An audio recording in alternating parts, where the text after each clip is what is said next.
The one show that was claimed to be for outcasts failed us miserably by queerbaiting us for years and disappointing and delivering several problematic messages to the audience at the end. Don't let yourself be gaslit by people on the internet saying that that was no queerbait, because it was. Byler has been built up by the Duffer brothers.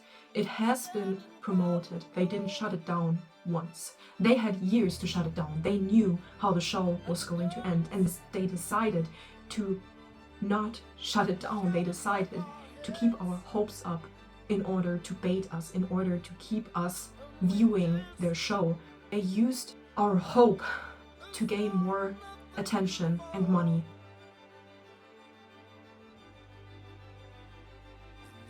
Queerbaiting is such a harmful thing for the queer community.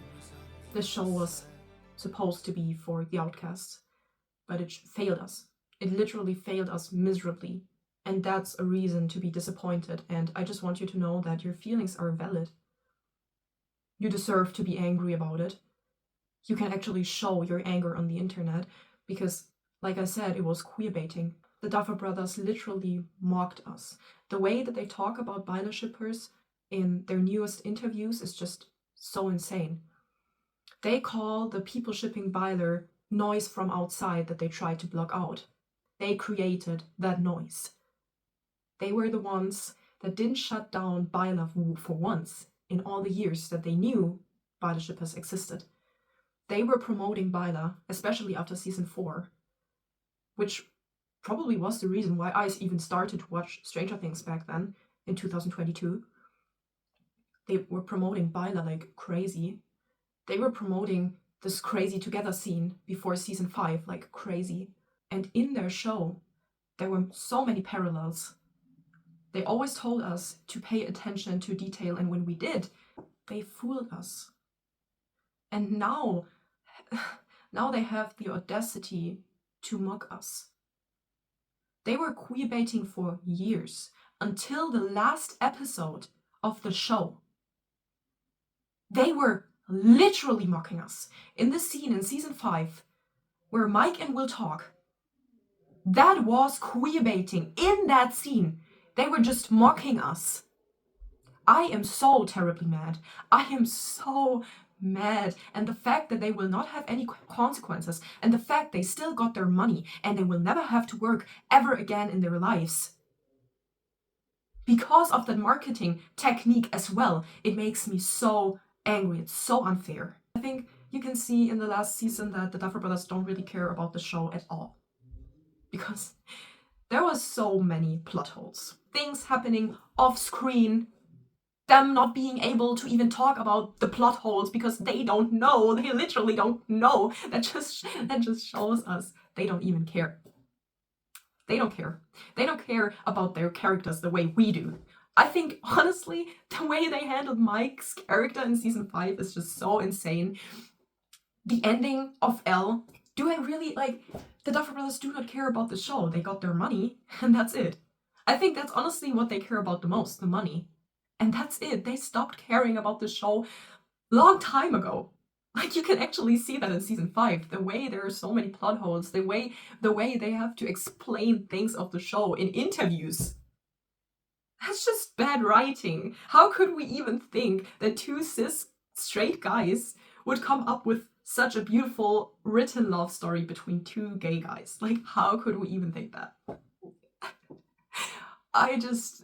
Wow, I really overestimated them. I really overestimated them, bro. Their writing was so ass. I'm sorry, the writing was ass. Let's just talk about season 5 in general. I mean, first of all, obviously, like I said, they were queerbaiting us, which is pretty insane, thinking about the fact they claimed their show to be about outcasts. They let us down. They literally let us down. The way that we don't even have raw Vicky endgame. The way we don't see Vicky in the epilogue is insane. The way Robin's style completely changed and she low-key looks straight. I mean, obviously you cannot look gay, I know that, but she had a really non-feminine style, I'd say. And then in the epilogue, she dresses really feminine. The scene between Mike and Will in the last episode where Mike says, "Friends? No thanks, best friends." Okay. Thank you. Thank you for mocking us. Like, they were literally mocking us in that scene. They were literally mocking us, and I'm shocked. I'm genuinely shocked. I mean, how did I ever expect anything else? Like, how could I ever think these incels could write a good ending? First of all, the three main characters. How do the three main characters, Will, Elle, and Mike, how do they end? Will said in season 3, I'm not gonna fall in love. They proved him right. He did not find love. The epilogue boyfriend that we got is a figment of Mike's imagination. That's not real. We don't know for sure that Will found love in the end. Mike didn't want to end up in his basement playing games for the rest of his life. Mike did not want to be like his father, and he ended exactly like his father. The way he literally even looks like his father. The way he will stay in Hawkins forever without having love that he really wanted or needed, because this love, only Will could have given Mike the love that he needs. They did not give that to him. They made him end up alone, all alone in Hawkins, staying in the basement for the rest of his life, playing games, writing stories about things. What kind of ending is that? Finn Wolfhard said the perfect ending for Mike would be to leave Hawkins. Elle, she never felt like she belonged. She felt like for people like her, there were no happy endings, and they proved her right. What kind of message does that send to the audience? That abused characters cannot find a happy ending?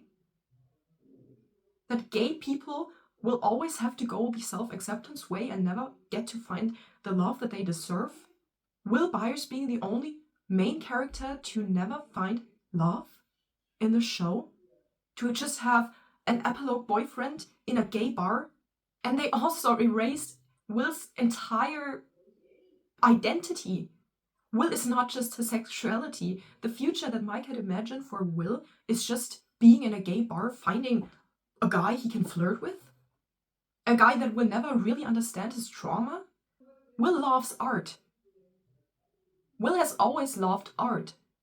And the only thing that Mike can think of for his future is him being in a gay bar flirting, even though he's a romantic.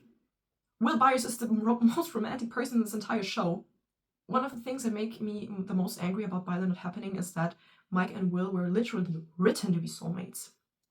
Especially in season 3 and season 4, we can see that Mike and Will understand each other so well. And Mike and Elle, they don't understand each other. Especially in season 4, we can see that Mike does not understand Elle. And the audacity to put a scene in season 5 right before Elle dies. The scene right before Elle dies is about her relationship with Mike. And she says, "You're the only person who ever understood me." The only person who ever understood me. Oh, okay, Max did not understand you? Or Will? Will was the one person who always understood Elle because they went through such similar things. Mike did not understand her. What even was this parallel about this, you never say it, I say it, with Mike and Elle, and then with Mike and Will, it's, I didn't say it, you didn't have to. What was this about? What was the parallel between the Rain fight and the Malevolent breakup about? There were so many hints. And the fact that they did not dismiss Byler, they could have dismissed it after season 4. But they didn't. They didn't. They chose to keep this marketing technique up, to gain more viewers, more queer viewers, to literally bait us. They just don't seem to care.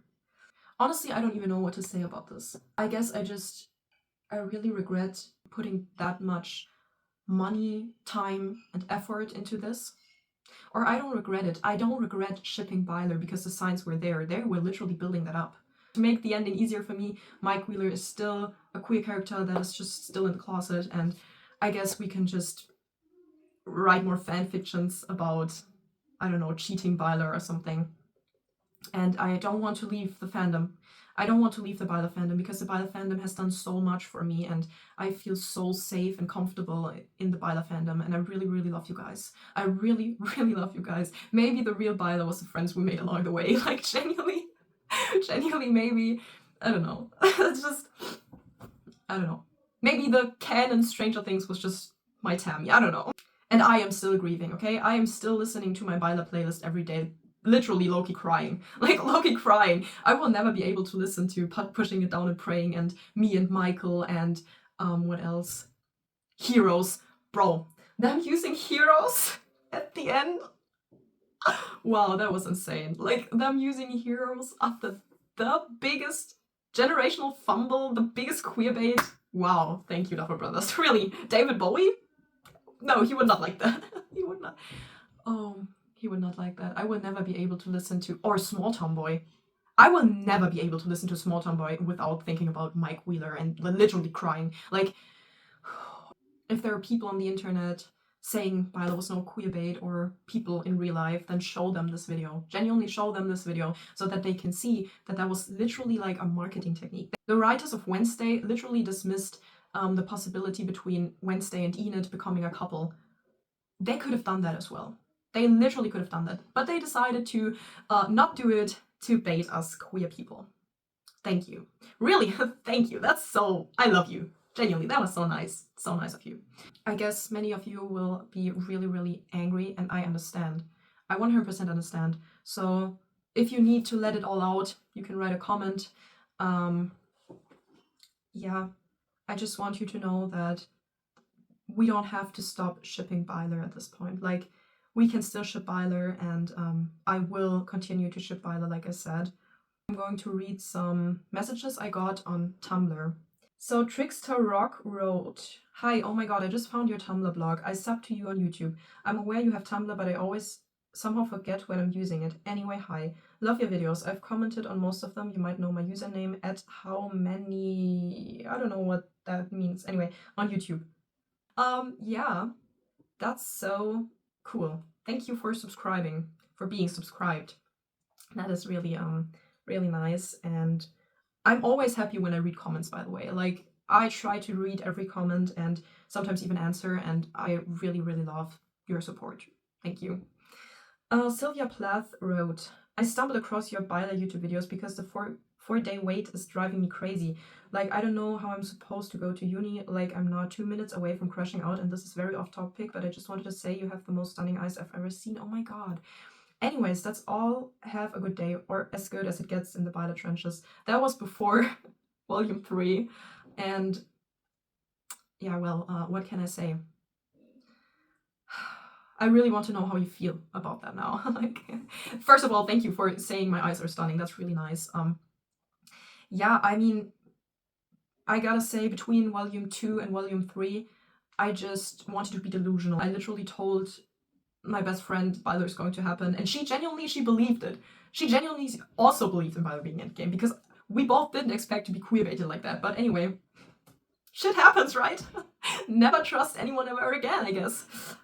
Sean Levy, I trusted you. Duffer Brothers, I fucking trusted you. I fucking hate you.